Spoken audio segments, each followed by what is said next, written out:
This is the all-new 2020 Toyota Supra. And if you're looking for all kinds of comparisons and blasting of Toyota and BMW for having worked something out this brilliant, then you're watching the wrong video.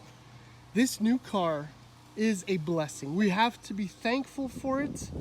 We can judge it all we want, but we have to remember that Toyota did not have to invest some money into developing what I believe is one of the best driving cars in its price range.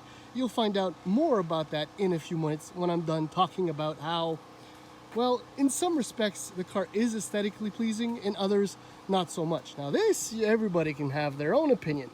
Toyota did do a lot of work in making the Aero functional, but not making it functional, which is kind of strange because you see all these little air inlets, and down here too, they're all blocked off, but can actually be opened up and will become functional. That's because Toyota has big future plans for this car, and they did announce that they will participate in GT4 this year or next year. The detail I forget.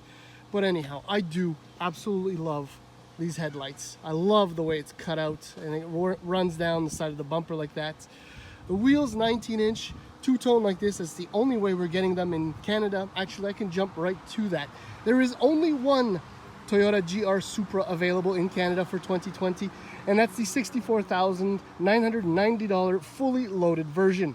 You do get 12-speaker JBL audio system, 8.8-inch screen, the leather, which can either be black or red, the 19-inch wheels, and a few other features. There are no options. It is what it is, as it is. I have to say, I've been following the car also during the day, and the rear end really works. Perhaps not from this angle with the way the taillights kind of flare out, but square on like this, it does look absolutely phenomenal. I love just the way that the headlights and the taillights are kind of reverse one from another, but it works out beautifully. And the sounds this car makes also make it quite worthwhile. The trunk, as far as I can tell, there's no release back here unless I missed something, but it's very narrow, it's cut out. It's actually worth seeing. That's okay, so watch this. See how it's so narrow and cut out? I mean, it's fine. It's actually quite deep.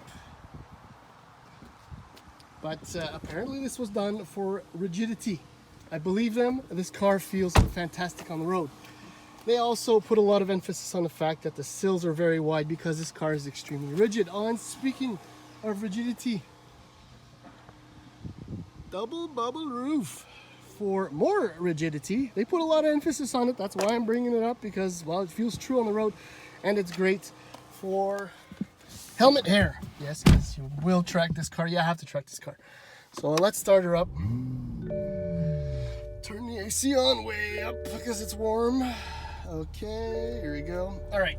Yes, it's BMW fare. The gauges are different though. They're specific to the Supra, and they work wonderfully well. I love that is a fixed tack. It's analog. Everything else around it is digital, but it works beautifully. Everything else, yes, it's BMW switch gear, but it works and it looks good. So who cares? Floating screen. This is the 8.8-inch setup I was talking to you about. Carbon fiber trim in Canada here is standard. And there's your drive mode button. The beauty with the drive mode button, when you press it, right, you start off in normal, and then you have sport and sport individual. So you can you can switch through that. It's absolutely brilliant. I drive the menus, your typical stuff, if you're familiar with BMW. So what that means is that it works really well.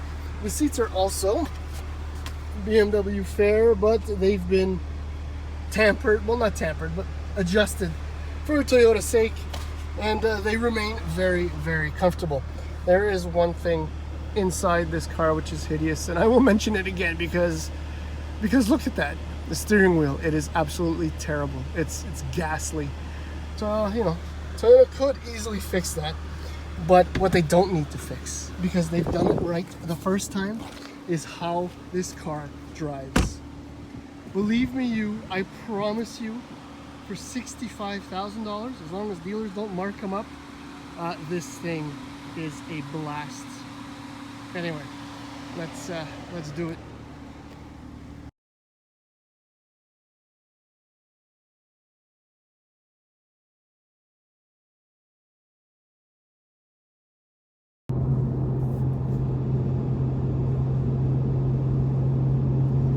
This is me at the wheel of the new 2020 GR Supra, and having recently stepped out of the Z4 because you gotta make the comparison. This is better. Much, much better. We all know the specs at this point, right? 335 horsepower, 365 pound-feet of torque. These numbers are, torque is just only mildly down from the Z4. HP on paper is down 50, give or take. But the reality is, oh, no.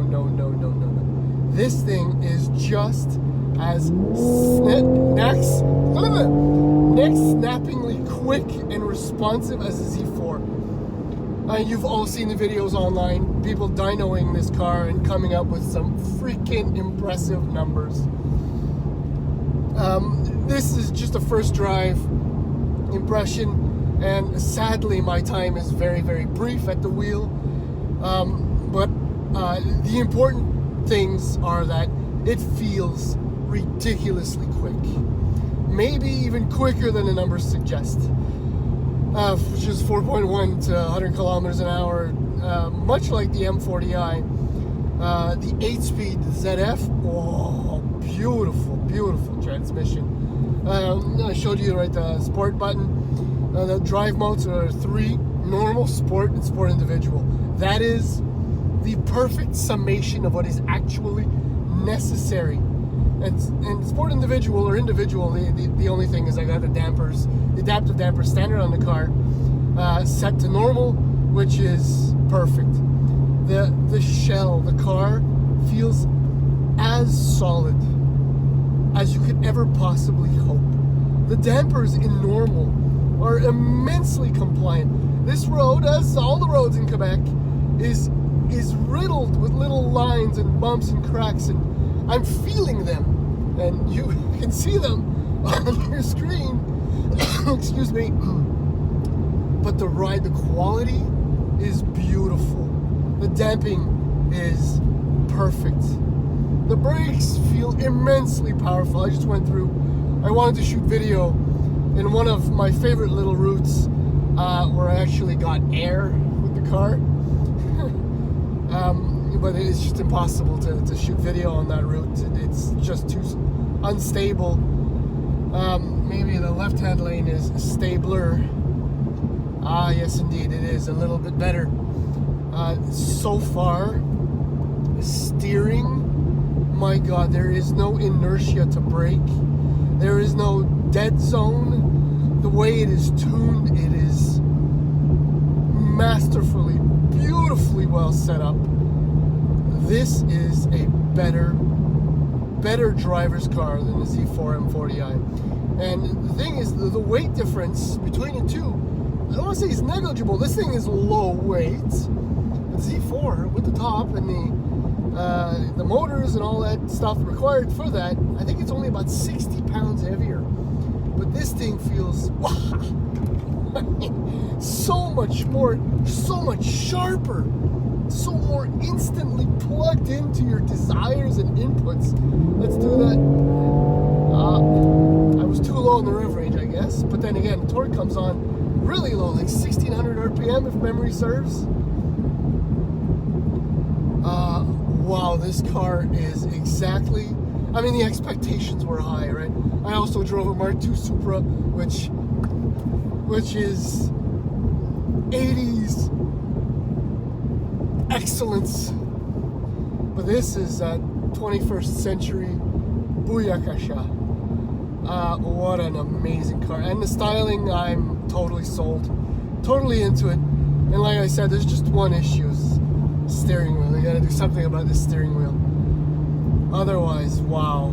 For 65 grand, this might be the best car your money can buy for that. And well, you know, Toyota is benchmarking the Cayman S, to be more precise, which is considerably more expensive. I haven't driven a Cayman in a little while, and I know it always blows my mind. And I did say that the Z4 felt maybe even more special than the Boxster S. So then by default, that means this is a more special car than the Cayman S. I don't know. I don't know.